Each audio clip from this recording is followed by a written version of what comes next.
edition of Geek Culture Congress. Whatever host always, Louis Speedy Jr. Gonzalez, accompanied by the franchise himself, Mr. Joey Franchise, DJ and action star and world influencer extraordinaire. How are you doing, sir?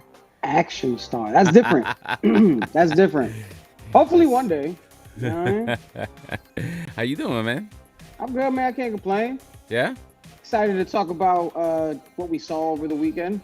So. Yes, man. Ant-Man and the Wasp, Quantumania. It's on the lips, the fingertips of everybody right now. Definitely divided response to the movie and a whole. Not before anybody else joins us. I don't know if Tarek's gonna join us today or not, but give us how you felt about it, man. Did you enjoy the movie before we go into spoiler territory? All right, before we get into spoilers, I thought it was okay. I wasn't, here's the issue, and I talked about this. I said this on Twitter probably a couple of days ago. I think that, fair weather Marvel fans got a glimpse of like what the real Marvel fans have been seeing since the beginning, which was Iron Man, how this MCU came about. So, the fair weather fans stepped out big time when it came along with the, the regulars, when Infinity War and Endgame dropped. Those were movies of epic proportions, obviously breaking worldwide records, making history, so on and so forth. So the fact that those movies had such a grand scale and such a rich villain that's been built up for years, and finally, and stuck the landing. I think every approach to every Marvel movie going forward always has that expectation of an Infinity War and Endgame. And that's coming from like a fair weather fan perspective, in my opinion. So when you go into these movies and, Ant-Man, Quantumania, leading up to the release, it was like, oh, it's kind of like an Avengers level situation going on. Because they hype people up for no reason with that. Right. It was an Avengers level villain. Yeah, but not this situation, at least not yet. Right, not yet. It's eventually going to get to that point. So I think the letdown was the fact that, and even for me, the first time I saw it was, just like, oh, I mean, it was cool. It wasn't as hyped up, it was a little bit hyped up more than it should have been. I think it would have did good regardless. I don't think you needed to add the Avengers level, type of movie thing to it. Because I didn't think, if anything, it was more like a Star Wars movie in an MCU film. So other than that, I really enjoyed it. Telling people, that haven't seen it yet, before we get into spoiler territory, don't go into this movie thinking Infinity War, Endgame, exactly. It's Civil not that War. at all. It's not that type of shit at all. No. So just enjoy the movie, watch it, take it for what it is, relax. Yeah. Because the movie was not bad. Not my cup of tea in a sense, because, I'm not the biggest Star Wars fan in the world. Right. So I was just a little, and I maybe had a few questions when we get into spoiler territory. I'm going to let Tarek, go into his review and how you really felt about it. But I thought the movie was a 7. I didn't think it was nothing. I like that number. I agree with you. It wasn't great. It wasn't bad. It was just that in between. It's an Ant-Man movie. And all the Ant-Man movies, in my opinion, they've all really kind of leveled out. Yeah. This is just a little bit more weird. I had low expectations, to be honest with you, and it was slightly higher than that for me. Tarek, welcome to the show, sir. Mr. Tarek Lewis. Hello, everyone. Actor, comedian extraordinaire, producer, writer, stunt double. He does it all, ladies and gentlemen. Okay. He's actually my stunt double. They just don't know it. Yeah. I just be rolling around when Joey doesn't want to roll around. Oh man, I know. I saw your post. So you told you shot straight when you're talking about Ant-Man on Facebook there. But tell everyone here on the show how you felt about spoiler free, of course, and we'll get into the spoilers as we move on with the show. I did. I'm assuming, Joey, you got to see it twice. Oh yeah. Yeah. Dang, twice? No. And I got the Ant-Man helmet popcorn at AMC, which is actually really dope. I did. I thought about buying that. When I was lights up and everything. It was cool. I didn't see anybody with that. That's an interesting. Yeah. I got no more room for junk like that anymore. So I had to pull up. I had to say no. I thought it was a decent movie. Hearing the tail end of what Joey's talking, it's a decent movie. It's not epic.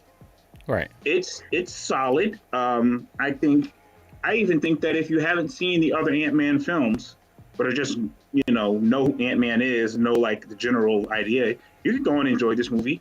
Yeah, absolutely. It's a solid movie. I think on my rating I gave it a 7.5 out of 10.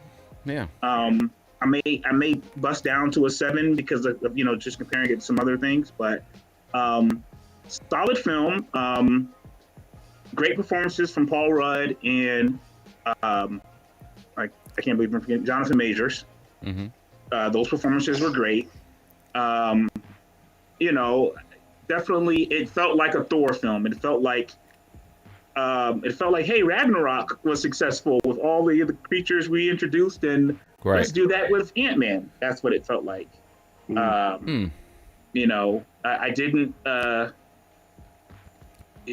One thing I will say, I wasn't crazy about the daughter-father dynamic. Like, they recast that. That's not the original daughter. No, right? No. They recast that actress, huh?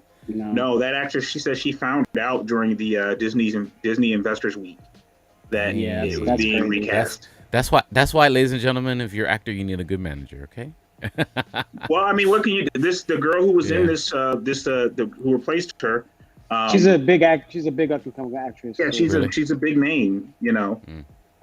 She's a big name, so that's why she got replaced. They saw an opportunity, and to be honest, like, was anybody going to say, "Hey, that's not the girl from before"? Like, is anybody really that bothered by that? No. So they chose a bigger name actress. It's unfortunate for the other young lady. I believe her name is Emma Furman. Don't quote me on that though. Emma Furman. Yeah, it's unfortunate. That was pretty unfortunate. Catherine Newton was. Catherine Newton is the new, yes. The new and Cassie Lang. Yeah, so she's a big name person. But I thought that even that relationship was good. It was a solid film. Like Joey was saying, it's not an epic. I think what I'm missing from Marvel films recently is the gravitas, like that, the weight of. I won't even go Endgame because, like we said, we all knew they were building up to that. But when you watch Winter Soldier, it's just like this.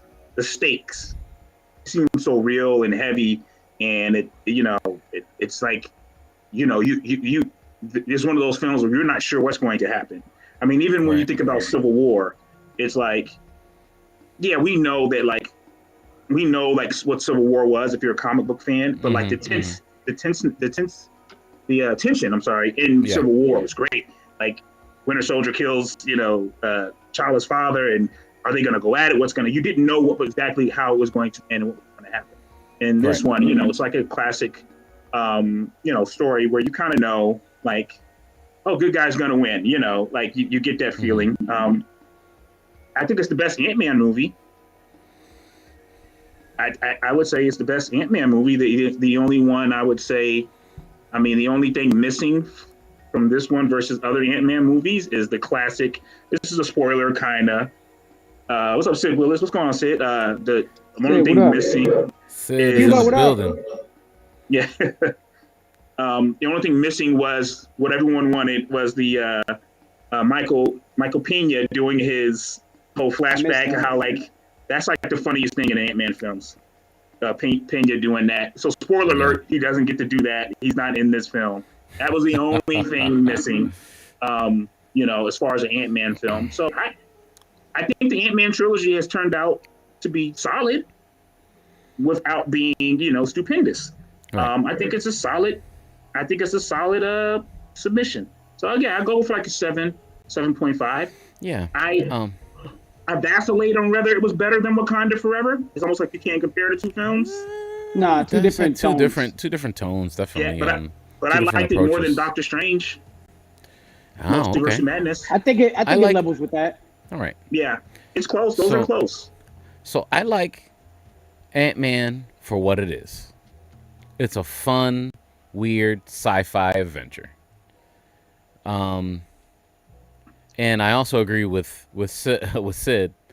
You could have renamed this Ant-Man Catches Them Hands Bro, he was getting his ass. Ant-Man kicks around for most of the movie. He was getting washed in that Yeah. movie, man. That's But Paul Rudd should lose fights. Here's my take. It didn't help that Jonathan Majors was also training for Creed 3 too. So yeah, he looked ridiculous. Definitely Michael Pena was missing. And I'm not sure if his Scientologist stance has anything to do with him not being in this movie, but I just think they didn't have a part for him in this story, you know. It was very sci-fi grounded, the story, you know. I guess one of the characters, I forgot the other guy's name, but he's been in a bunch of movies. He plays I think he's the Russian, the Russian guy in his part of his team. So he was the gelatin kind of looking guy who asked him about the holes. How many holes do you have? Okay. Yeah. So that was his voice. So I agree. That's dope. I was up to DJ Cuba. He's in the building. He likes Doctor Strange better, and my stance is on all the movies so far, I like Doctor Strange for the story of Doctor Strange. I think Doctor Strange and the Multiverse of Madness, even though it's got a lot of stuff going on, I think is a great focused on Doctor Strange and about Doctor Strange and about his lore. Yeah, with of course, with a lot of crossover and a lot of multiverse stuff behind it. But I think it's definitely, I appreciate the movie being focused on Doctor Strange, you know, and his take on everything that's happening and stuff like that. And Doctor Strange got a little bit more stakes going on than Ant-Man, but so my take on the Ant-Man movie, we didn't see those stakes to the end of the movie, but go ahead, Speed. No, my take on the Ant-Man movie is a really deep sci-fi flavor movie. And if you're not that kind of person that likes that flavor, like you go into a restaurant and it's unfortunately it's only a seafood restaurant and that's not your thing, you're probably not gonna have a good experience at that restaurant. So I get the kickback from people who didn't enjoy this movie. A lot of people didn't. Some people were saying they didn't enjoy the effects and it looking like they were on the volume of recording on that big volume that they record at in Hollywood for most of it, 90% of it. But it's a really, really good science fiction movie. I mean, it's fun when it needs to be fun. It's weird because we're in the quantum realm. We wanted to see the weird stuff. What is actually the quantum realm? I think it does a good job doing that. I think the comedy, even though it's supposed to be serious and they're trying to bring the stakes up a little bit, the Ant-Man comedy is still there for people who are fans of the Ant-Man franchise and that flavor of comedy. I think it's still there. Paul Rudd is great. I think I definitely Jonathan Majors takes away the acting award for this movie. Like he came in this movie to show you Kang is in the building. You know what I mean? And he's going to be a threat for most or stuff going on in a lot of stuff going forward. I had no Michelle had the scared face the whole most of it until she started to figure out that she tried to don't spoil anything yet. When she tried to politic there in the middle of the movie.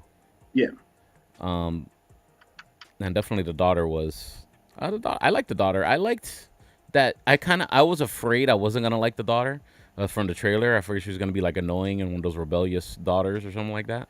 But I definitely liked her character stance and it was interesting. I like MODOK. I know a lot of people didn't like the MODOK thing. I think it was silly enough to be what this was for Quantumania, and I'm glad it's done. I'm glad we got MODOK and it's done. Because I don't think outside of that it would have survived very well. The MODOK character, at least the way that it was presented in the live action. Speedy, you're about to spoil. I can tell already because you done told the people. You done told the damn people MODOK is done. I already warned everybody we're doing spoilers anyway. So you gotta give him a break. Give him like a moment, and then we hit him with this. I hit him. All right. So my take is that it's a good science fiction flick, man. And if you're looking for if you're looking to get the Infinity War sauce and flavor right now, it's not time yet. We got to build up to it. You know what I'm saying? It's like we're starting from Iron Man again. You know what I mean? Just think about it like that. You know what I'm saying?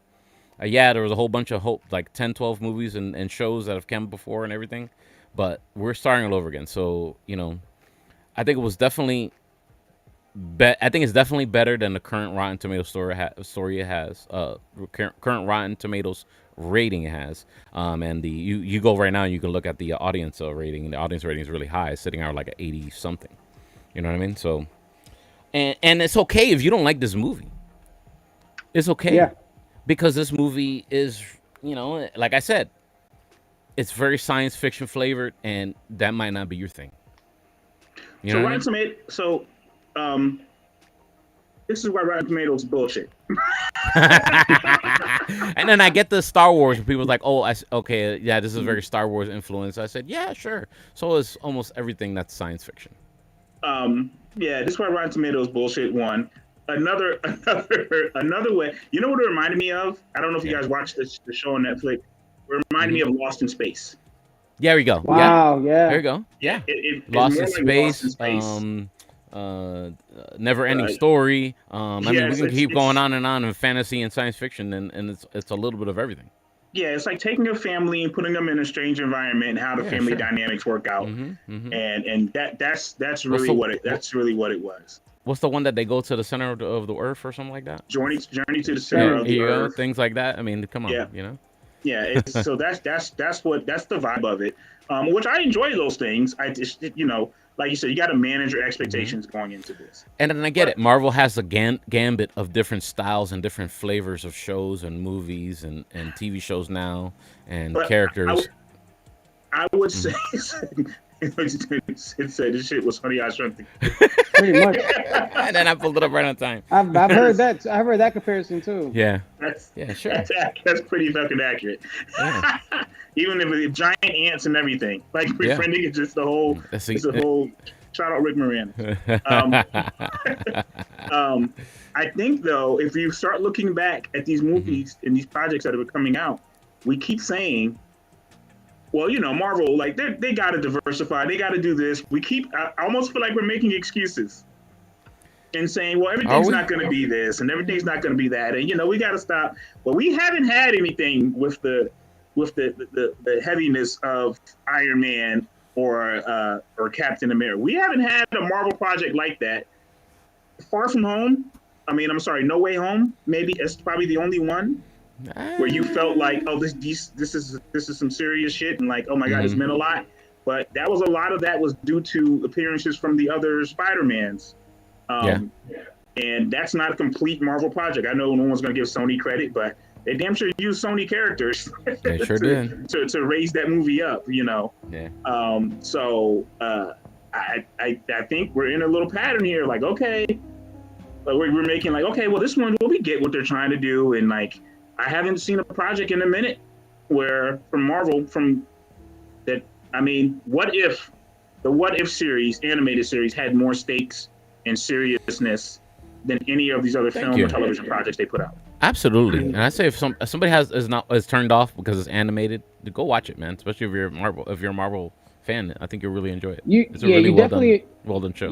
You'll definitely enjoy What If, and I like the way you put that, Tarek, because I think fans are so antsy, and I was just telling before you stepped in, I was talking about Fairweather fans with Speedy and how their expectations, anything Marvel was, it's got to be like Infinity War, it's got to be Endgame, like, you know what I'm saying, or else we're not going to tune in. So it's like a lot of their promotion for a lot of these new movies and for characters that are, no pun intended, but like smaller characters like an Ant-Man, to hype it up a little bit. Hey, it's kind of like Avengers, and it's kind of an Avenger level kind of situation going on, but it really wasn't. It was more of a Kang movie and Janet Van Dyne movie. And but What If is the nice happy medium, because there's so much you could toy with in What If, and you could create all these wild like scenarios that lead to a grand scale of things that kind of give the fans a little bit of some of that Avenger level type shit that they expect from every movie that comes out or piece of content that comes out. But yeah, I agree with all you guys. It was a fun time at the theater. I was entertained the whole time. I thought Jonathan Majors was fucking amazing as Kang, and they got so much more for this dude in store. And what we saw in the end credits, I don't know if we're ready to get into spoiler territory now. Yeah, why don't you spearhead that? So And yeah, Sir, let's this is everyone. We're going into spoilers. If yeah. it's So your time to this tune out, if you haven't watched the movie yet and you're gonna check in later. you're not into spoilers, we'll check check us on the replay. All right. yeah. There you go. So yeah, 3, 2, 1. I want to start off with the post credits. You know, because I think that really made the entire movie. From a lot of people that I saw, you know, my homies that Yeah. you know that I was with when you know Dang. for the advanced screening. We jump right All to the everybody was talking about. right to the post credits. Yeah. Talk not about the movie. The movie, a whole bunch of fighting happens, guys. Okay. Well, I mean, it's Ant-Man in the quantum realm. You know, Cassie Lang during the time that Scott was in the quantum realm. In those 5 years that she lost with her dad, she got curious and made a device that would connect to the quantum realm where they can send signals there. That automatically triggers Janet Van Dyne, who's obviously hiding a bunch of secrets throughout most of the movie, that she knows something that they don't. And they've asked her questions about it. She refuses to answer over time as they try to research the quantum realm. Cassie Lang builds a device, showcases the device to her, you know, the family, and they get sucked in, sending that signal. We come to find out that MODOK ends up being Darren Cross. Darren Cross was sucked in. The way he like kind of evaporated or like shrunk after Ant-Man destroyed his device in the first movie. It really like it shrunk his entire body, discombobulated it, and just kept his head ginormous or as is. I think that can only been done in this, by the way. Also, For real. So yeah. I mean, So that for was everyone to be cool. like, yeah, that happened. That was a cool spin on things, but we got to find out that MODOK is like the sidekick or the Igor to Right. Kang in the movie. What was cool is we got to explore the quantum realm too. We see that there's like civilization, there's people that live down there, and there's like something that we didn't see because you know every time we see the quantum realm, it's just all these weird shapes and trippy shit. Like if you were on shrooms, you're having the time of your life. It was like kind of like an acid trip, the quantum realm, kind of. Yeah, so it was cool little it trippy. was interesting that we got to see like a world built out of it, and you know we see like a revolution and people leading to this revolution. You know, you get. I love the build-up, the tease of Kang before we get to him on screen. So it just makes his appearance on screen that like, oh, this shit's about to go down. So the build-up was and cool. to Sid's point, I think that the reason why, Sid, is because they're still building up Kang. You know what I'm saying? So we're still getting a window into his motivations and his variants of motivations too. Because now, you know, spoiler alert, you know, at the end of the post-credit scene, there's like thousands and thousands of Kangs there. So, you know. And so we got a glimpse of that from the Loki series. Yeah. So when we saw Loki at the last episode where we get He Who Remains, who is a Kang variant, and it takes a lot because you really have to pay attention to how this shit works because I feel like I'm gonna go cross-eyed, you know, trying to kind of put all these things together at times. But basically, Kang is Nathaniel Richards, and Nathaniel Richards, he's like in the 31st or 30th century. He finds a way to build a time traveling device, and not only is it him, but it's him in other multiverses, so in different worlds. So the way he looks at it and the way it was explained in Loki is that there's all these realities stacked up on each other, all these multiverses. So this Nathaniel Richards, which Kang in Ant-Man and Quantumania is referred to as a Nexus being. Right. So Reed Richards is like his great grandfather, something like that, right? That's where Fantastic Four ties in. Yeah. Eventually. But yeah, all these universes are stacked together, and the fact that Kang is a Nexus being, there's a version of him that lives in every universe. So every version of him in all these multiverses figured out how to do the same thing he was doing, and then they all crossed paths with each other, and it was creating, you know, they were all teaching each other things and learning from each other how they can make each other's worlds better. But not all of them were like good. They all wanted to conquer something. That's why you see the stuff in the end credits that we'll get to. But that's a little bit of like the Kang background. Right. Getting back to the movie, I mean, we get a lot of Janet Van Dyne. We meet Krylar, and then we see that Janet Van Dyne had a relationship with Krylar, Bill Murray's character in the movie, which was hilarious, and it was a good little standoff. That was fun. Yeah. So that was cool. Janet Van Dyne literally like I feel like she like steals the show in most of it. I mean, aside from Jonathan Majors who really stole the show, I Yeah. thought Michelle Pfeiffer was like that close second.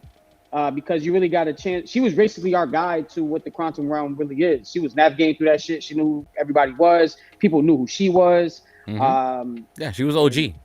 yeah, and she was really helping them navigate and how to handle all the situations. And it basically leads to the big reveal, which is Kang, and we see that Kang is located. Obviously, the family is split up. So you got the Van Dymes and Hank Pym on one end of the quantum realm. You got the Langs on the other. So the Langs are captured by MODOK. They locked up. Meet Kang. Kang needs Ant-Man to grab the I forgot what it's called, the orb Yeah. that powers his And ship. this scene is very important because like this is like a smack up that he gets in that jail cell when he's trying to convince Ant-Man to get him what he needs by threatening his daughter and stuff like that. And there's a line, and I'm probably gonna misquote it because I always misquote everything, right, Terry? Don't everyone else There's a hears you lot too. like he tells Ant-Man, "You're out of your league" or something like that, or "You're out of your Yes. league," or you're out. Oh, You're yeah. not on you're not on my level, or something like that. He says something to that effect there in that jail cell scene. Yeah, And well, the interesting part of that jail cell scene is the fact that Scott mentioned that he was an Avenger, mhm. and he Kang asked him like, "Have I killed you before? Yeah. Are you the one Yeah, with the hammer?" because this Kang time has is warped. Like he's been back and forth and gone through all kinds of different things and tried different timelines and tried to conquer different timelines or probably different universes and stuff like that. So his the way he perceives time is warped. Well, according to him, the way he sees time is correct. The way he sees Yeah, time yeah, is yeah. He thinks like it's correct, but it's not warped to him. He's like, no, you guys, like, this is so ridiculous. Like, yeah, like he's been doing everything's this all the time. Yeah. insignificant. Right. He's What I did like about Kang and the way they, especially towards the end, you see it is, and there's some you can't ignore Endgame in this universe. Anything after Endgame is going to be affected by Endgame. Like, you can't ignore it. But he's similar to Thanos in a sense, in this film at least, but also kind of different. And it's almost like the same motivation. It's like, I'm going to get rid of all this mess. It's messy, and I'm going to restart it. And that's really what Thanos wants. Where it's like, I'm going to get rid of this mess and restart it. Whereas you see villains like Loki, who we start to like because Loki just is an insecure guy that wants power. Right. And feels like, why shouldn't I rule? But he doesn't want to destroy everything. So it gives Loki like you get more sympathy for those types of villains. You even start to understand, not that you understand Hydra or, those, but it gives you like a little more understanding of people who have been around a long time and able to see the universe and see how things play out and say, okay, this needs to be cleaned up. So it could have been very cheap and a cheap copycat of Thanos, but it seems definitely different, but you see the similarities. And I think that I will disagree with you, Joey. I thought Janet Van Dyne, she was annoying the shit out of me. Because she knows a bunch of stuff. And yeah, she was holding it close to her chest a little too long. It takes her so long to tell us the thing. And she's just so quiet. It's like, yo, you could just tell them now. You know what I mean? Like, it just takes so long. Yeah, that wouldn't have been a good movie. To tell us stuff, They need to drag it out a little bit. But from that jail scene, I want to say, I like the introduction of the characters that actually live in the quantum realm. Before they were captured by Kang, before the jail scene, the introduction of those characters, they kind of reminded me of like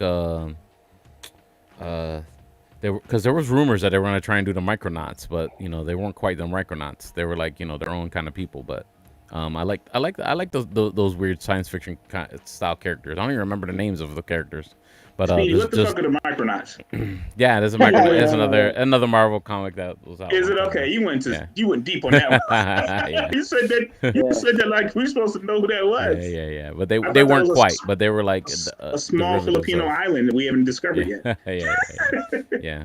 But I like those creatures. And I like that they had to drink that juice to actually understand the creatures. That was cool. Yeah, that was That was cool. cool. That Yeah, was that was cool. funny. That was funny. That's what I'm saying. It's like I think it's less Star Wars and more like it reminds me of some of the Star Trek films that J.J. Abrams did and Lost in Space. It reminded me more of that, where like Yeah. different races coming together and like how their politics and their But I like how the. they're- No, you did you peep the undertone, Tarek? Though did y'all peep the undertone to it? How Cassie Lang is like a fighter for rights and things like that, and that's like kind of why she's like locked up in the first place. Yes. And then now she's fighting with a group of people that are being ruled by somebody who's pretty much conquered their territory. Right. Yeah, she's basically Greta Thunberg with superpowers. There you go. So, so after the jail scene, he agrees to go get the thing that Kang needs, and he has to shrink down, of course, to go inside of the power source. I feel like we've seen that before. I've seen that ball that.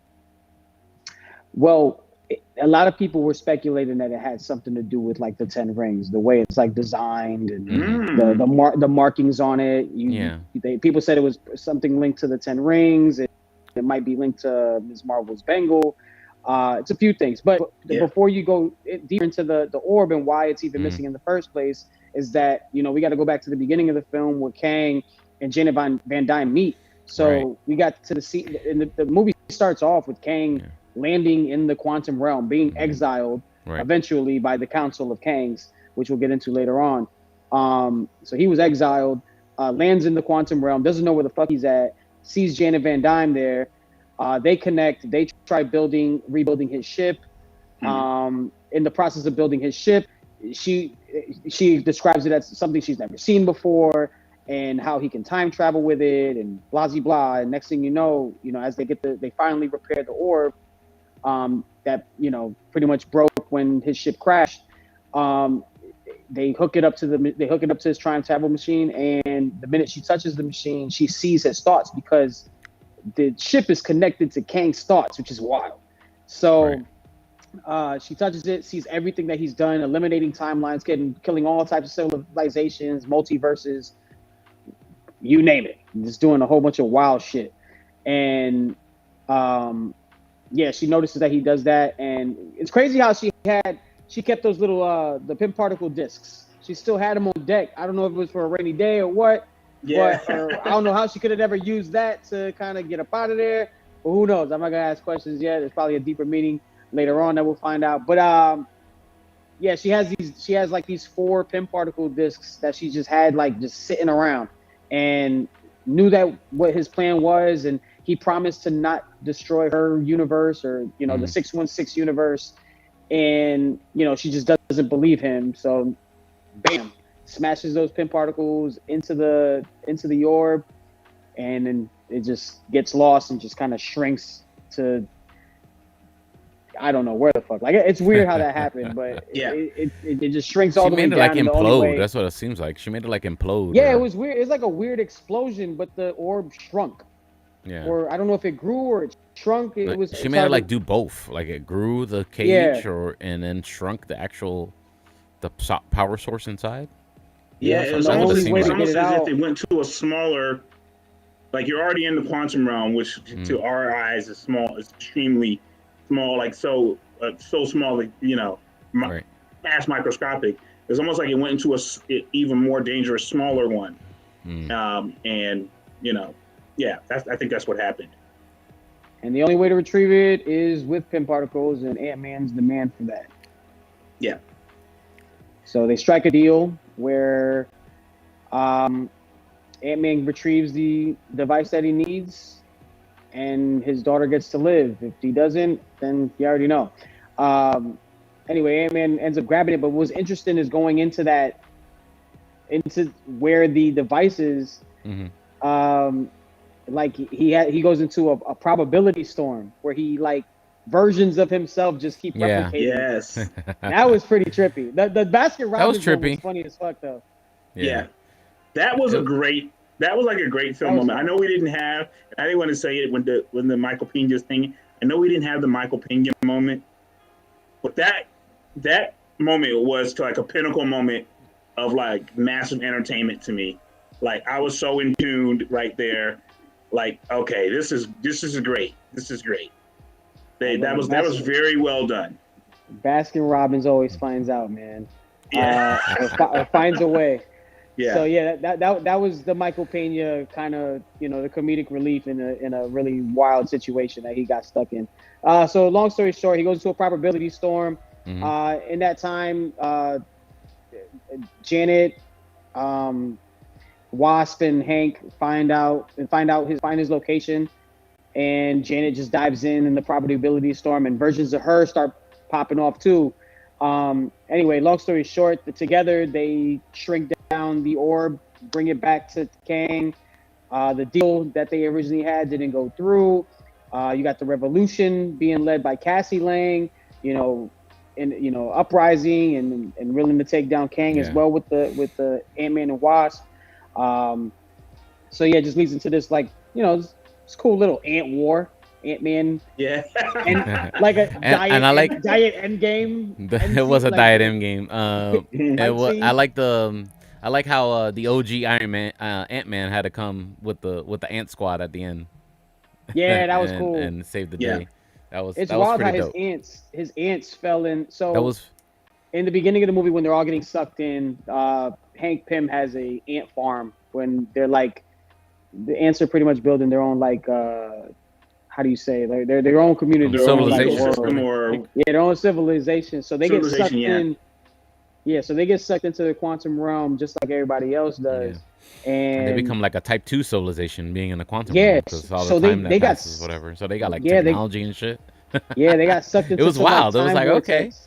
Okay, right there at that part, like when he was explaining all that part and all that stuff, I was like, man, this is like this movie is kind of like if I bought a Marvel annual comic book and I opened it up and it became with a 3D model of this movie. You know what I mean? I was like, it's very comic booky. It was very comic booky, very Marvel. It was like Ant Wakanda. Yeah.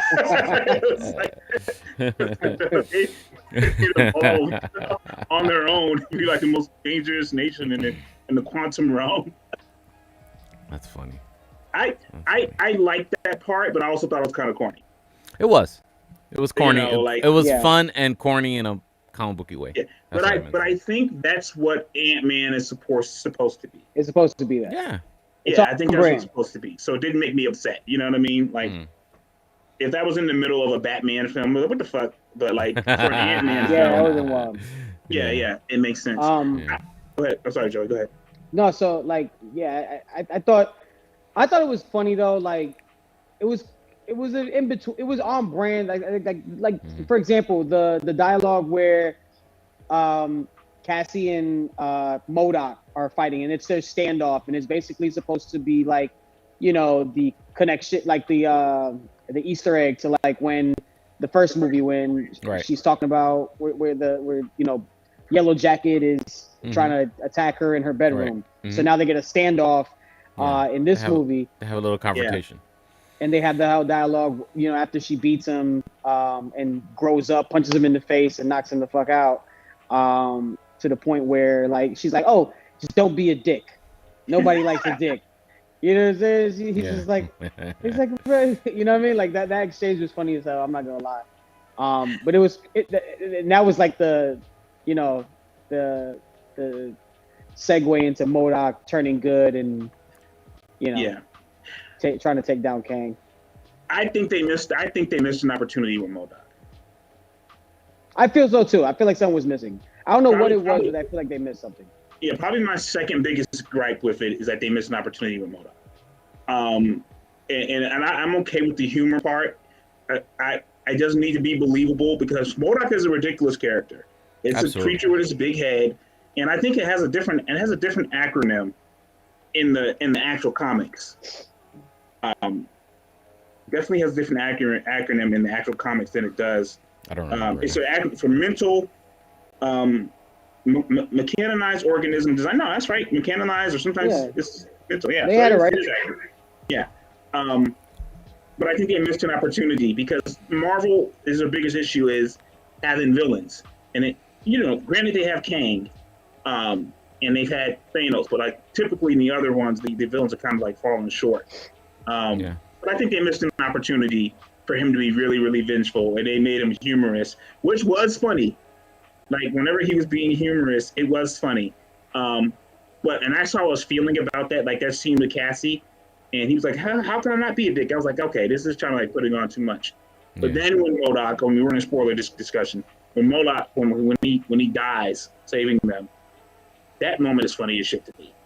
Oh, the Avenger, yeah. Yeah, well, at least I died in Avenger. They're like, well, okay. He's like, no, but whatever. We've been like brothers, and it's kind of like, well, no, like, okay. Like that moment there, like it made me erase all these things. But MODOK is not an easy character to put on film. No, it's not an easy character to put on film, and I have to give them credit for pulling it off. I think those like I said, I think that's the only way they could have done it was just movie. Yeah, like and they could probably have fun with them, like in Secret Wars, maybe in the future, whatever. Some variants or something. Yeah. We'll see, but I gotta give them X-Men down credit. the road. Yeah, for pulling that off. Who knows? What I thought was interesting too is during that fight scene and battle scene at the end, just like Kang, how do you say, like the way he was just evaporating people with his beams, like just erasing them, like it was insane. Like he could have legit just did that to Ant-Man and Wasp and Cassie in the first place. But I mean, whatever. I mean, it's a Marvel movie, so we gotta take. There's definitely a moment where all of them are standing in front of him and he doesn't do that. So that's what I'm saying. That's the exact same scene. I'm like, okay, like he's out here just aggressively. Is that a plot hole? Is that a plot hole in its own plot? It might be a plot hole in the own plot. Like dead ass. Like I'm like, this guy is out here viciously evaporating people on the spot. Like, and these guys are all three of them are right in front of him. But then there's like the fight too. There's the final fight. There's the final fight. The final smackdown. With Kang smacks up Ant-Man for like 5 minutes. That fight to me is it didn't save the movie because I wasn't not enjoying it. But if it ended prior to that, I would have felt more disappointed. Okay. So in that moment, like you want your villain to be strong, but the knowledge that Kang is just a man who has all this technology from the future, you feel like, okay, well he's not that strong. Which I guess Ant-Man is just a guy with some technology, but you don't think of Ant-Man as like one of the most powerful. You think of it as like a novelty, right? And the fact that Kang was whooping his ass, like without, and then I get it. Okay, Scott Lang is not a fighter. You know what I mean? He's not no training or anything. He's not Captain America. Hey, listen, I'm not trying to put black on black crime here in the forefront, but I'm like. Kang was whooping ass the way that you would hope that like Rhodey, like who's War Machine, because he's been in the Air Force and got little training. Like, we've seen the Age of Ultron, like he knows how to handle the gun, he knows how to handle himself. In Iron Man 3, he knows how to handle himself. And it's like, okay, Kang's not just like this tech nerd, like he's not Franklin Richards without powers. Like Kang, like he's been fighting, so he knows how to kick some ass. And I thought that was great that he attacked Ant-Man. In that fight, though, I was like, well, Ant-Man, do your momentum shrink and get big punches, I mean, I think because his mask was broken. You think it was the mask? Yeah. Okay. Yeah, he damaged the mask. I don't know if we're ready to get there yet, but the end credits, I think it was the end credit scene. He got sucked into the orb. He got sucked into the orb, correct? Like, he got sucked I'm trying to into understand how that happened. He got sucked into the orb power source thing. They smashed the pin particle discs. Right. The little pin particle disc into the orb. Right. And I'm confused. Like, How did he So get why sucked did- into it though? I don't understand That's what I'm that saying. part, That's what kinda. I'm going back thinking I- like, how the hell? I don't think he got sucked in. I think he's being obliterated as he was shrinking. Mm. That's how I Okay. took it. It seemed like the Like the same sheer thing was power of happening it to was. him. Yeah, it Mhm. seemed like the same thing that was happening to him. What happened to David Cross? Like he was getting his bones were getting broken and stuff like that. Only he probably won't. I think that version comes back, but Maybe.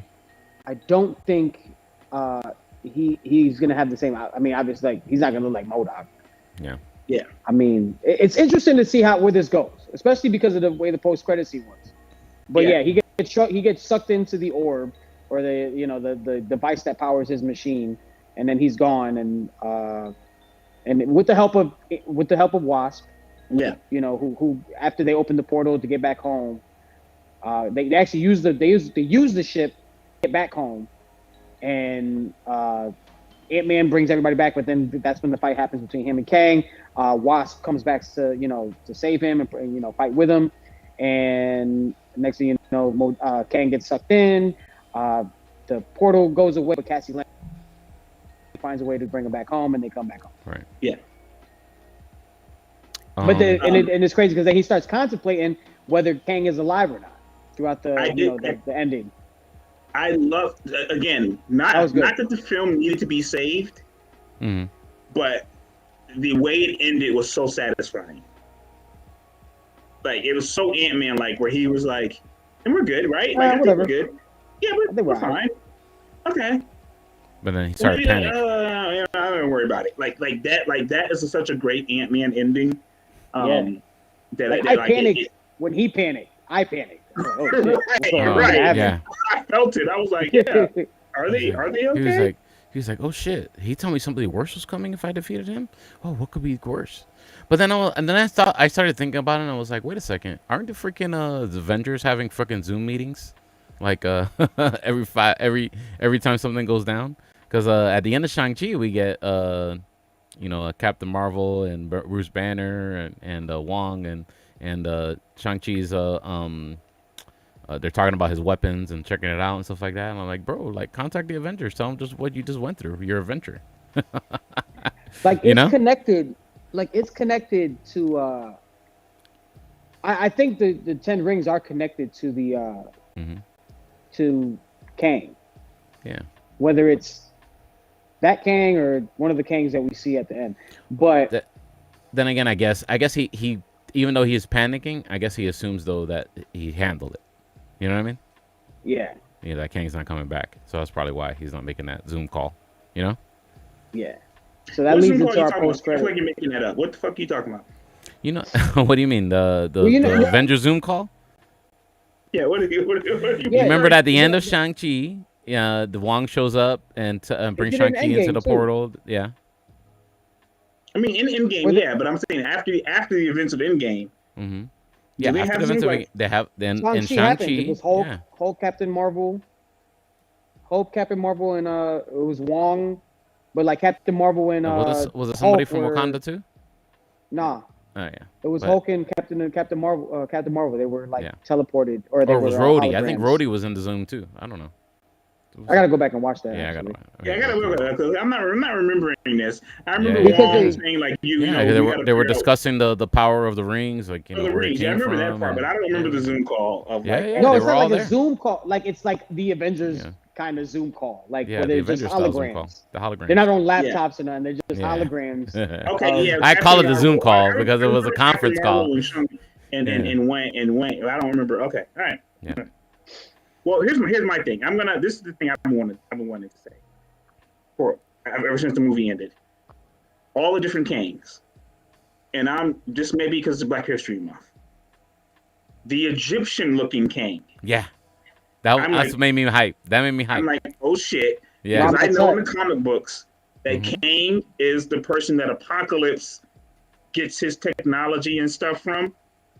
And that like Apocalypse is one of the first mutants, if not the first mutant. Yeah. And all these variants. When I see the Egyptian Kang, I'm like, yo, is that a nod or is it just something to do? Like, or are they kind of? I was hyped for it. just Kang bring about apocalypse. Like, yo, like that got me hyped. Yeah. That got me hyped. And also just even the way those three, I think there was three of them, three of the Kangs, the three Kangs that meet, and he's There like, was well, how many one did you that looked like he was Oriental. That he was from like a China dynasty king or something. I don't think like you say. Oh, that's a Mortis anymore, Speedy. To be honest with That's a That's a Mortis. So okay, the Mortis. So it was a Mortis, Ramatut, the Egyptian king, and then I think everybody's saying that it was Scarlet Centurion was the other one. Mm. He had the kind of like metal piece in his head and kind of had the metallic kind of armor situation going on. Yeah. Okay. So it was those three, and apparently those three. So I don't know if you remember in Loki at the end of the last episode, there's 4 statues, and then one statue is like demolished. Apparently that statue was Kang the Conqueror from the movie, from Quantumania, and that's like him being exiled amongst the 3. So the main 3 are going to be Ramatut, Scarlet Centurion, and Immortus. Ramatut, Scarlet Centurion. So, but in that whole ending though, there was some wild versions of him there. It was like a werewolf version of him. There was a lot of Easter eggs. Yeah. It was. I didn't know. Yeah. I didn't see that. Yes. I thought I saw that. I thought I was tripping. I'm glad you confirmed. Like, I thought I was bugging. I thought I saw like a little Doctor Doom version. And that's real. Like that was in the comics. He like pretended to be Doctor Doom for a while. Mm. And that got me. That moment got me. Like straight from the comics. Yeah. Like to the end of that scene, like clean cut from the comics. It was kind of lit. Yeah. Man, listen, I can't say enough about Jonathan Majors' performance in this. Like he brought that weight. Like he brought that weight, and it was just like, you know, how many did you call? All of them. And you see all of them. Like there was a moment in the film where he's like, Joe was talking about earlier, when him and where we see where he meets Janet Van Dyne, and it's like that's a completely different person than Kang the Conqueror. And I know the character's supposed to be fronting like he's like a good person or whatever, but the fact that the actor himself can pull that off, and like even in that moment, knowing who he was, I was like, yeah, I could see why. You know, sometimes you see things, you're like, how the fuck does she not know he's a bad guy? In those moments where they were talking, you're like, I can see why she would work with him and trust him, and you know, I can understand it. And then the switch of like, you know, and then there's moments later in the film where they go back to that, and he's like, you know, I'm curious, what did you see? It makes Kang so interesting. Yeah. Like when he's like, what did you see? Like, what exactly did you see? And the things the writing on that is good. Like, you know, you guys have no idea what's coming, and you like they banished me because I saw what the mess was, and like you have no clue. Like that's great writing, and that's great casting. It's going to be hard now to see someone else's Kang ever. You know, not that they're going to do that, but like it would be like definitely. That's Kang now.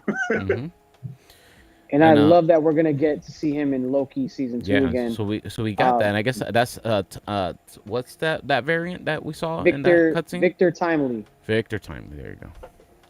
Which is an interesting choice too. The Loki shout out. Yeah. Yep. That was dope. So and just the fear in Loki's eyes was pretty intense. Yeah. Yes. And you get the feeling that the Kang they encounter, or he who remains. Well, that's my big question. Like, is he really he who remains? They're operating in Loki? They're operating outside of time, right?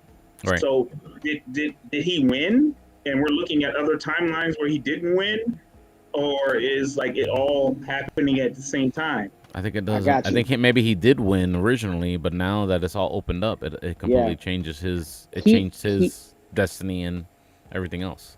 He who remains protected the 616. So by protecting the 616, and you know, because Kang the Conqueror started the multiverse war. So, basically, what He Who Remains did was protect his universe, and by doing so, created like Alioth. So, Alioth is the one, you know, that big ass creature, the cloud in Loki. Yeah. That Loki had to get to the end of time. Yeah. Or to He Who Remains' lair. So basically, Alioth is protecting any of these other multiverses and other people, other Kangs, trying to like step into this universe. So He Who Remains sits at the end of time because he knows how it all ends. So he stopped it and keeps the flow of time running where it's at in this certain space, and has a protector a la Alioth, making sure that no other Kangs get into this, universe. Which is why you see like a bunch of little Kang references. Like you see the Avengers Tower with the QENG Kang, which is supposed to be that, one of the Kangs from a different universe who is like a Tony Stark in a sense. But yeah, all these Kang variants try to interrupt or anybody from the multiverse trying to interrupt what's got going on in that timeline is being protected by Alioth. And then when Sylvie kills He Who Remains at the end of Loki season 1, that's when all hell breaks loose, and now timeline it's reset basically. So like now it's reset. He Who Remains no longer exists, and it gives room for all these other Kangs to kind of slide in, and all these incursions to happen and multiverses to clash. Well, even at the end, they say the banished one is gone.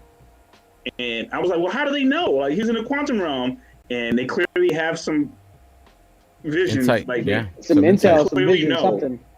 They know that, like, he's gone. And, the fact that Earth is a threat, I think it leads directly to Secret Wars. And I don't know. This film, as a film, was a 7.5.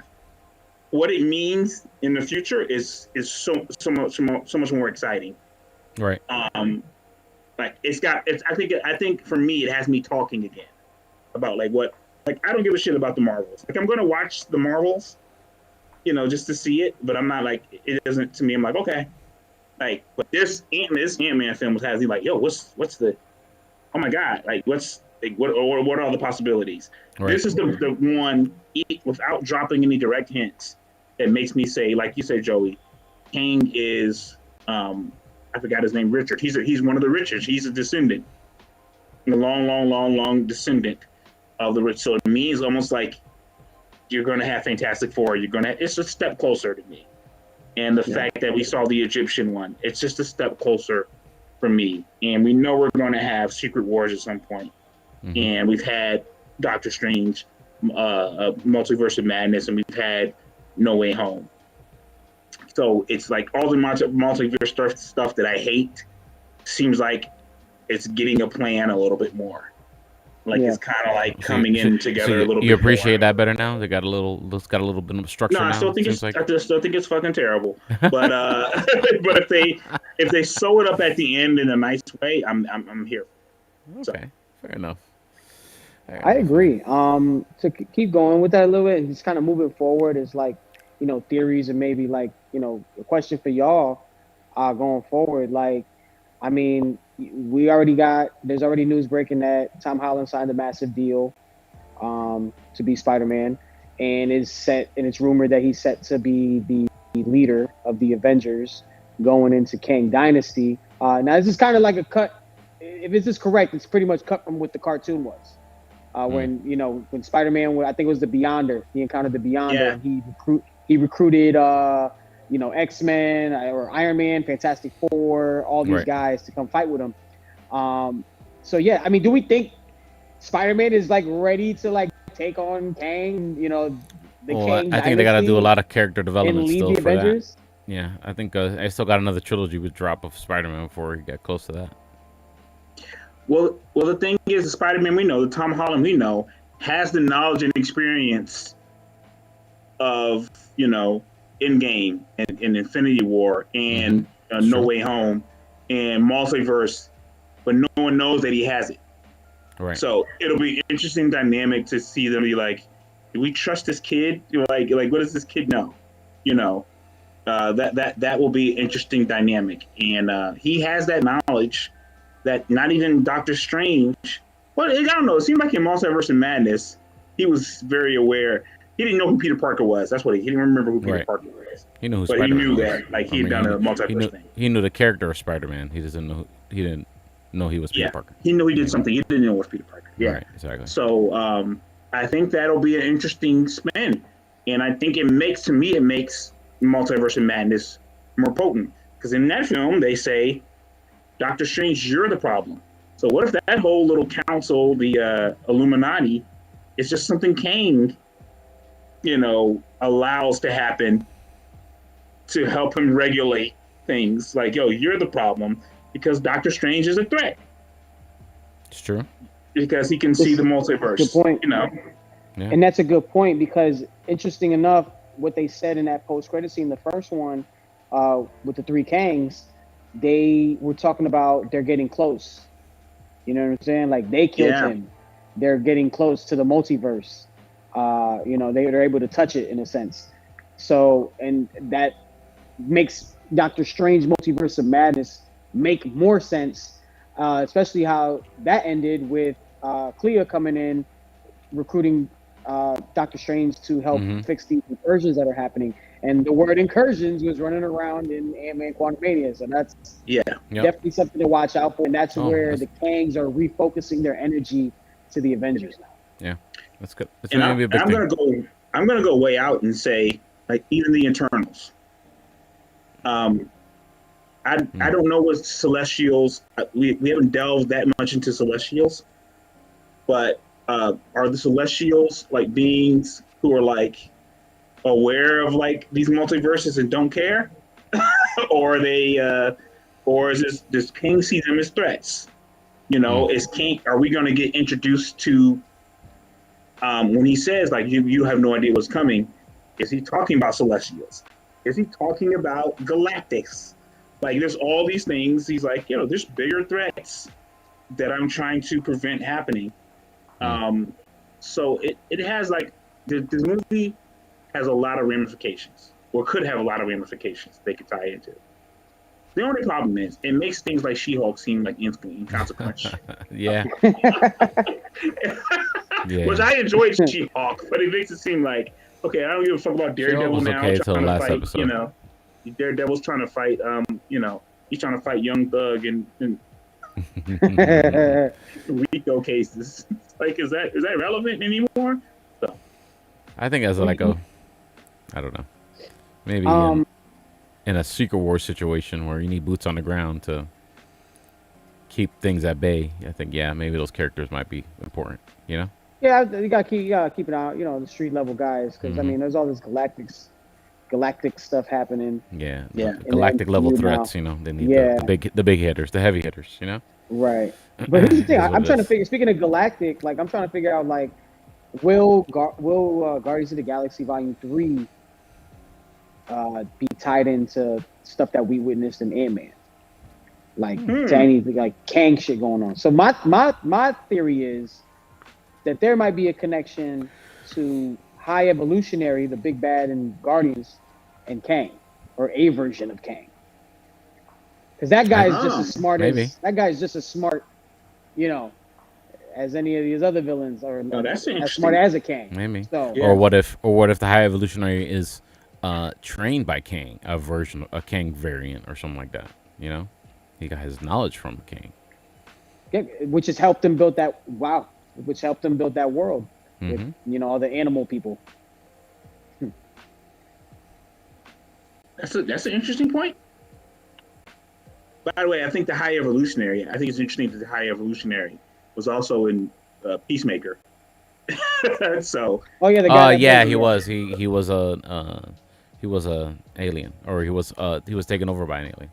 Yeah. By so the butterfly aliens. We're seeing some like, okay, you don't have to choose a side, and you can be in our film too. Yeah, sure. Why not? I think that's dope. Sure, why not? I think that's it for today's show, guys. I think we hit everything I wanted to talk about. I did finish Legend of Vox Machina. Did you? Yeah. Thoughts? That is a great fun show, man. It's going underrated. It's going under the radar. It's a great going show. under the radar, bro. My wife, like, I was watching it by myself, and my wife was, I guess, wanted to be next to me, and she was like, "What's this? An animated show, really?" I was like, "Oh, just watch it." And she, by like 2 or 3 episodes in the mid-season, she just kept there and sitting there watching with me, and I was like, "Oh, you like my show, right?" She's like, "Yeah, it's interesting.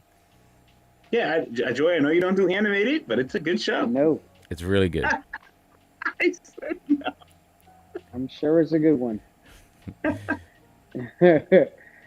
Nah, but I'm currently playing Hogwarts. I'm actually having a great time playing that game right now. Hogwarts Legacy. Yeah, and you look at my wizard's dripped up, man. That wizard drip is crazy. my robe is on point. The boots are out of control. Yeah, I'm really like that. I'm really like that. I'm about midway as well in the Sandman on Netflix. Oh yeah, I heard it's really good. That's a great one. Sandman's pretty dope. But it's only one. They're only doing one season, and they didn't renew it for a second. Oh, they keep they're teasing it on Netflix though. It says more wait, is did they coming renew soon. it for a second? Yeah, they're gonna do another Sandman season. Yeah, because every time I hit play, it says more episodes are coming soon, something like that. Yeah. So I think that's happening. Last of Us, I got to catch up. I haven't watched episode 6 Oh yeah, yet, so catch me up on Last of Us for everybody. How's Last of Us going? No, I haven't watched it yet. I haven't watched it. I ain't gonna say. I'm not gonna say nothing. No? I just watched the episode today. Woo. I watched that thing episode. there, it slaps. Episode 5 was very good, and it was straight from the game. Wow. And I will say this is not a big spoiler. Someone I know who plays the game said they made it look exactly like the game. And they were hyped. They were like, oh my God, this episode looks exactly like the game. Now, I didn't know because I haven't played the game, but they were like, oh my God, it's exactly laid out, exactly like the game. I was like, man, HBO's got one, man. Listen, HBO firing, dog, on all cylinders. Between that, that's why I felt like Uncharted could have been way better, dog. Like, I thought nobody liked Uncharted, but I thought it was. I haven't even watched it yet. It was decent. It wasn't like really. It wasn't really good. It was. If it's on TV, all right, cool. I'll check it out. If it's on TV, it's like one of those type of shit. Like if put it in the background and forget about it. Yeah, if it just pops up playing on TV and you're like, oh, what's all right, cool. I'll have it in the background. But other than that, like it's not something the rewatchability is not too crazy. But they should have made Uncharted a TV series. There's so much cool shit you could have did with that show or that that game. That world. Live adapted. Okay. Yeah. But fair enough. Speaking of, you were saying Last of Us.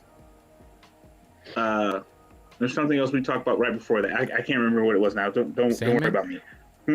Sandman, Last of Us. I don't remember. I just know that I feel like when it comes to this programming, man, HBO being able to grasp onto these properties, like they renewed my interest in Mortal Kombat.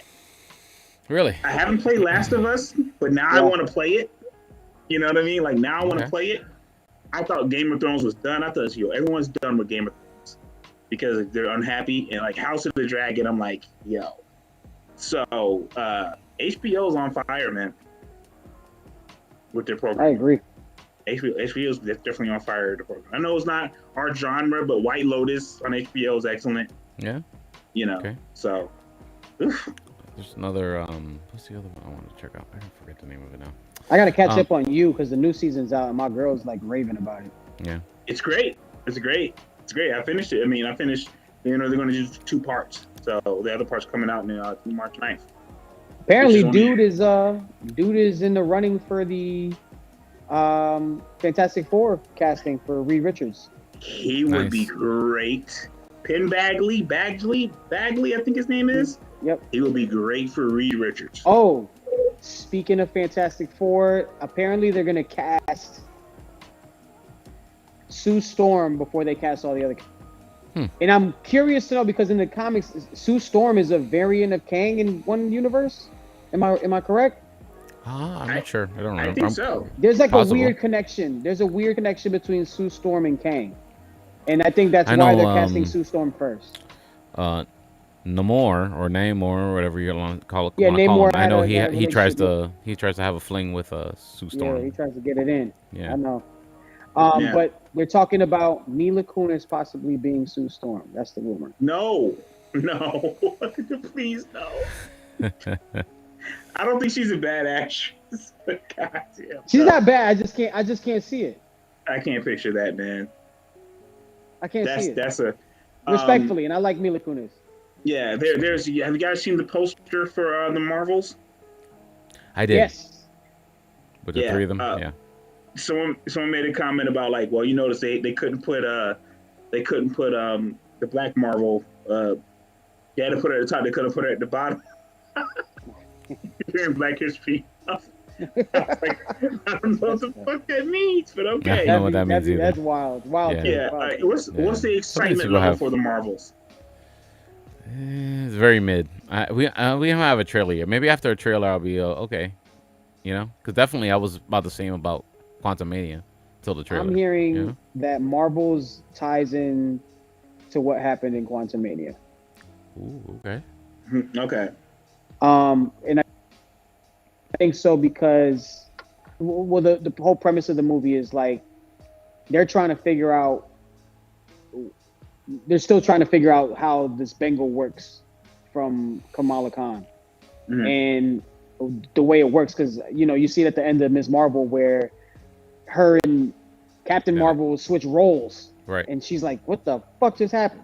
Yeah. So I think that, and here's the thing: it happens amongst all three of them. So all three of them just keep switching places in wherever the hell they are. And apparently,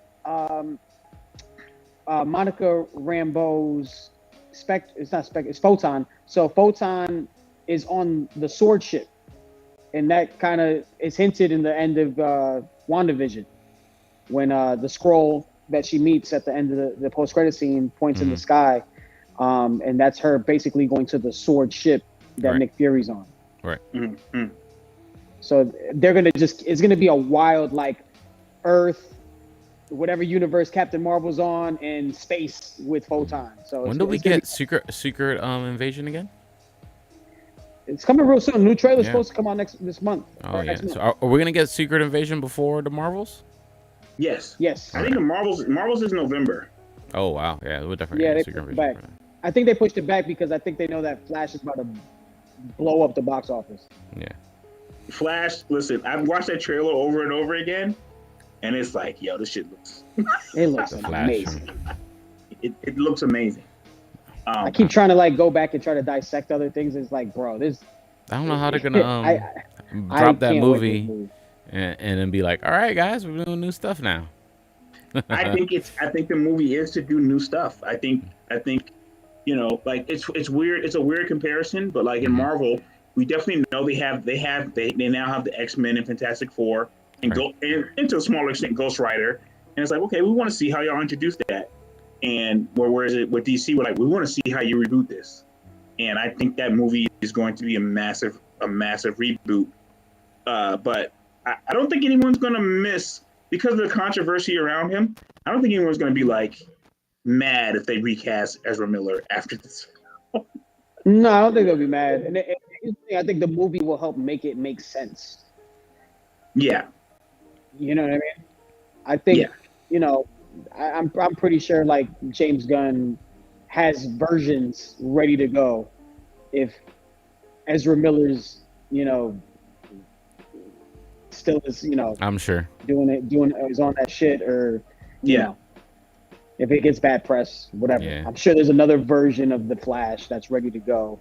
Yeah. Got emergency casting. Yep, emergency casting. You're all up. that. Sitting on the bench right now. He's sitting on the bench. He's warming up. He's warming up his arm. Hold up. Are we forgetting that Shazam's coming out too? Yeah. Yo, Shazam's getting shitted on. It's crazy. Shazam's gonna be all right. I think it's probably gonna be all right. Will it have an end credit scene? Will it have an end credit scene leading to the Flash? That's a great question. I don't know. It was supposed to have a cameo from Gal Gadot, but So it's a 2 hour and 10 minute film. So you know, what can they cover in that? I think we're gonna get a recasting of Shazam at some point too. Oh yeah, You know, I think so. they might start moving stuff around. And now, you know, it's weird, and I want to say this just as a person who watches. I could see Levi. I forgot the actor's name. Who plays Zachary Shazam. Levi. Zachary Levi. I could see him playing Captain Atom, or the Atom. You know, in a DC universe. Oh, the Atom. Yeah. Atom would be good. Yeah, and recasting Shazam. You know, so it. When you put the minds in seats, it's like, okay, how can we reopen the thing and change things? And like I said, I think Quantumania did good at that. I think out of all these projects that have come out, it's been the most inspiring as far as like oh my God, I don't know what I'm going to see now. And I've never felt like this before since Endgame. You know, I've never felt like, oh, what am I going to see? Like, you know, goddamn Loki gave me that a little bit. Falcon and Winter Soldier didn't give me that. You know, Hawkeye, which I love, probably my favorite series, didn't give me, oh my God, what am I going to see? The Marvel stuff, maybe WandaVision, but then I went away with Multiverse of Madness, this Quantumania thing. Like, what am I going to see? I think Flash is going to be the same type. That's where I'm standing. And apologies to Image Comics or and Galliant Comics who haven't been able to get any of this shit. Well, like, apparently, what's going on with Spawn? apparently, but, you know. Spawn is getting closer. I guess I don't know. Yeah, I don't know what happened. I know I think the script. I saw a rumor. The script is still being worked on. Jamie Foxx is still pushing it. Yeah. Spawn. Yeah. So, I don't know. Or apparently there's somebody's ready to produce it already. So that was the big scoop. Somebody hop on it. Yeah. I don't know. We'll see. I think of all of them, all the comic books that are out there, what holds its value a lot is rare Spawn comics. Yeah. They really hold their value, and there's a lot of fans of Spawn. And I read Spawn till about episode I think maybe issue 200 or something like that. So I was reading Spawn for a while. It's a very long, drawn out story, but it's very. I think Millennials was on that Spawn TV show. Like, the one that was on HBO. Yeah, on HBO. Yeah, that's where. Yeah, is it on HBO Max? Is the cartoon on HBO Max? Yeah, I think it is still. I believe it is. Yeah. Mm-hmm. You gotta go back tap and back check. in with that. It's dope. I went back and watched it. It's dope. It's dope. All right, guys. I think that's it for today's show, man. Unless I'm forgetting anything else. Anything else you guys want to talk about? This Wednesday I'll be going to see Cocaine Bear. Yeah, Yes, Cocaine Lord. Bear. Cocaine Bear. We're gonna let you guys know what's up with Cocaine Bear. We'll have I'll give my spoiler-free review on that. Yeah, we'll have on the Wednesday exclusive. night. Yeah. That movie has gained some like people want to see this movie. Yeah. I'm super hyped. They're asking who would you cast as Bear. Spawn? Well, Jamie Foxx I think is already cast as Spawn already. Yeah. But who would we? If we could cast, who would you take? If we could cast Spawn ourselves, respect to Jamie Foxx, I think he's gonna be. I think he's gonna be solid. Good. We'll see. Would you keep it Jamie or would you Majors, man? But like I don't like he's Jonathan Majors as Spawn would be kind of lit. That'd make up other things. That would make some millies. What's my dude's name that played Hawkman? Oh yeah. Aldous Hodge. Yeah. Yes, Aldous Hodge. Aldous Hodge. I like Aldous Hodge. That'd be dope. Man, that's a tough one. Man. Well, dare I say Michael B. Jordan? Michael B. Jordan. I think Tewelte Ejiofor, who's Mordru. He will be good at Spawn. I'm gonna say Damson Idris. He's Snowfall. Yeah. Oh yeah! Wow! Yeah. He's Snowfall. He may look a little too young, but I think he could do it. I never doubt the Black British. Wow. Actually, Idris Elba. Idris Elba. I was gonna say Idris Elba too. Yeah. Idris Elba could be Spawn. He would make a great Spawn. I think so. Oh wait, what about Denzel's son? David Michael Washington. Yeah, I like that suggestion. I like that suggestion. Awesome. He was awesome in Tenet, dog. He was. I still haven't watched that movie. I haven't seen him be bad in anything. Yeah. Yeah, I need to see him be bad. Yeah, like that's the thing. Like that's why, like I said, Michael B. Jordan and him, because it's like, you know, I've seen Michael B. Jordan be bad as Killmonger, but yeah, we haven't seen Denzel's son do anything bad or like play a badass role. So what about the guy who plays M'Baku? Winston Duke? Yeah. Winston Duke. Could he be Spawn? I don't think so. He's got I think maybe his physical size. I think he might be not. Yeah, good I think size wise, he's not. Yeah, he's a tall dude. Yeah, he's very big. He's playing fucking Spawn. Yeah, but Spawn is not that physically. Al Simmons, the that way that he's drawn is not that diesel. Yeah, he's pretty diesel. But shout out to Salsa Mania World. Man, I think is it John David, right? Yeah. John David Washington. John David Washington. I thought it was Michael David Washington. He was in Ballers. He was in Ballers. He was the one that was in Ballers. Yeah, he was in with The Rock. He was on the HBO show Ballers. Yeah. I mean, I think he's starting to shake it off. I think Tenet really helped him, and Black clearly helped him kind of. Yeah. Really, elevate. It's unfortunate, man, but Jonathan Majors will probably be the best choice. He's on fire right now, dog. This is the year of Jonathan Majors. He might get cast for everything. For we need a bad guy, Jonathan Majors. I mean, God rest his soul, man. It's sleeping rest king. But like Chadwick Boseman was that way. It was just like you would think about roles, and you'd be like Chadwick. You'd be like Chadwick would be good for that. Like he was good for so many things. Yeah. He portrayed every iconic. He portrayed every iconic African American figure so well on screen. It's like you know what I mean? Like you gave him to play anybody. Like if they had to, if they had to do like a recast, like doing a Malcolm X movie, or not like the Denzel one, but like something with Malcolm X. I mean, I'm pretty sure. Like, I mean, I don't know if you cast him. But he's just so good at playing anybody. It's so wild.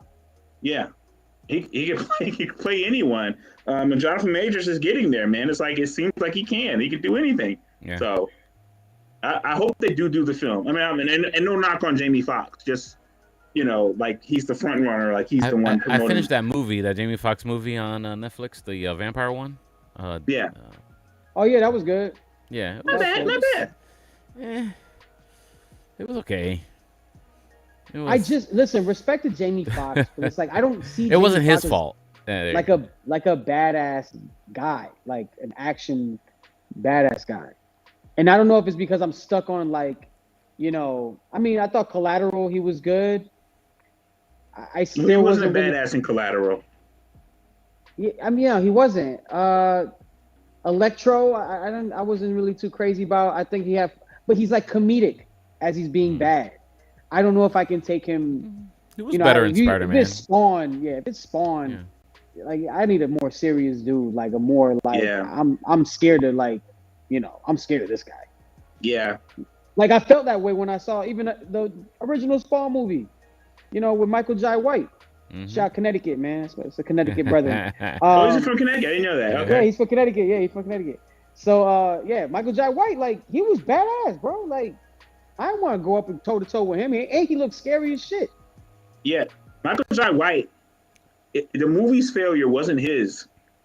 No, it wasn't. It wasn't because he was good. Like, he would have made I thought a the great aesthetic Spawn, was good. Everything was good. It just was poorly written movie, and the effects outside of his makeup were terrible. Yeah, well, it was a different time. It was hard for them to pull off that stuff that they were trying to do. The guy who plays Mother's Milk on The Boys. He could be Spawn. He needs to get an MCU role, bro. If I had to Laz Alonso. I'm sorry, he's been in a bunch of stuff. Laz Alonso. He could be Spawn. Man, Laz Alonso could be Spawn. He needs to be in an MCU movie. I think he could be the Thing, to be honest with you. Okay. I think he'd be dope.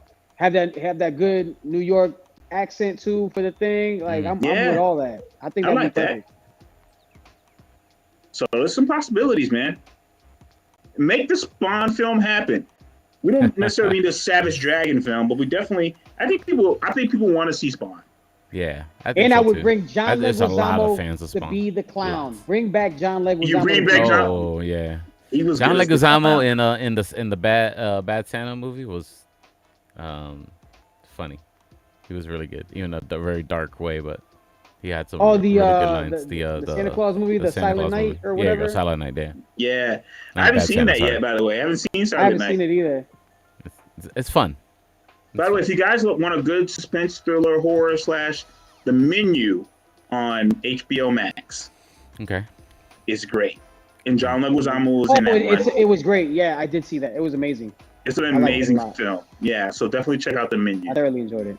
Yeah. Oh, crazy John Leguizamo. This is like a John Leguizamo hour right now. Crazy John Leguizamo fun fact. He was supposed to be Vulture in Spider-Man Homecoming. Oh, yeah, that's right. I saw that article. He talked about was he really? recently. Mm-hmm. Yeah, he talked about it recently on the podcast. I forgot which. He had to give it up to... Michael Keaton wanted it. Yeah. Wow. I guess Michael Keaton didn't want it. He didn't want to do it at first. And then John Leguizamo got casted. It wasn't and then Michael Keaton all of a sudden just wanted the role back. Yeah. Oh, that's just our fights in the acting community. He's gonna pull up on Sunday at the Sundance Film Festival. Yeah, that words, right? Bro, in that podcast that I saw him talk about it, he looked like he was tight. And Marvel, here's the crazy thing: Marvel told him that, we'll recast you for something else, and it ended up being like somebody like super like small, and what he made it sound like was irrelevant.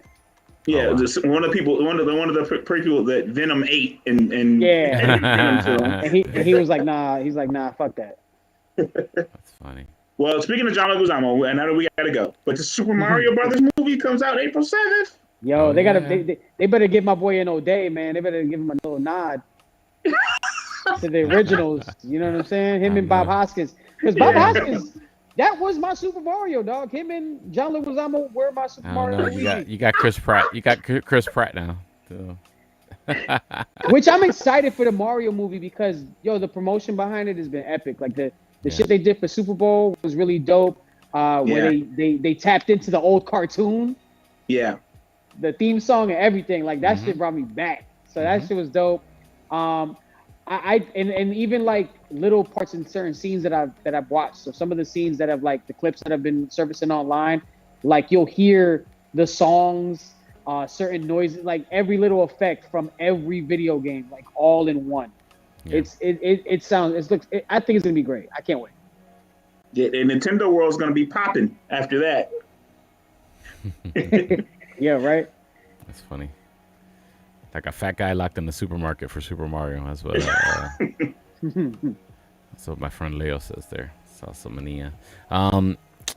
Also, want to invite everyone before we sign off. Invite everyone to check out the audio interview I did with Mikey Sutton about his Dreamwalker comic, the upcoming live action show, and I'll even tell you guys, Mikey Sutton is actually drawing me in as a cameo in his comic book. The next. That's issue. Lit, dog. Yeah. Oh wow. Yeah. So I'm gonna have a small cameo, I guess, in the next issue.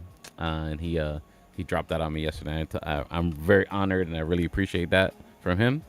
We need some copies, man. You need to frame that thing at the house, dog. Yeah, he was. Yeah, I think I might do something there.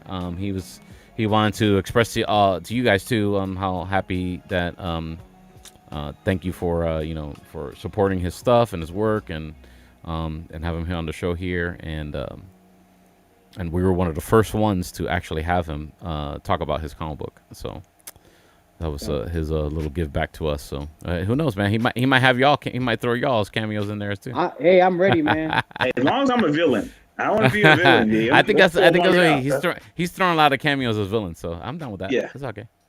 Yeah, X-Men. That's what's man. Shout out to my brother Leo, Salsamania World. Thank you, brother. Thank you so much. Much appreciated. Let's sign off. We're gonna see you next week. What are we gonna talk about Yes. next week? I have no idea, but something nerdy. We'll figure it out. We'll talk about it. We'll talk about Cocaine Bear. Yeah. Well, I mean, I'll give my Cocaine spoiler.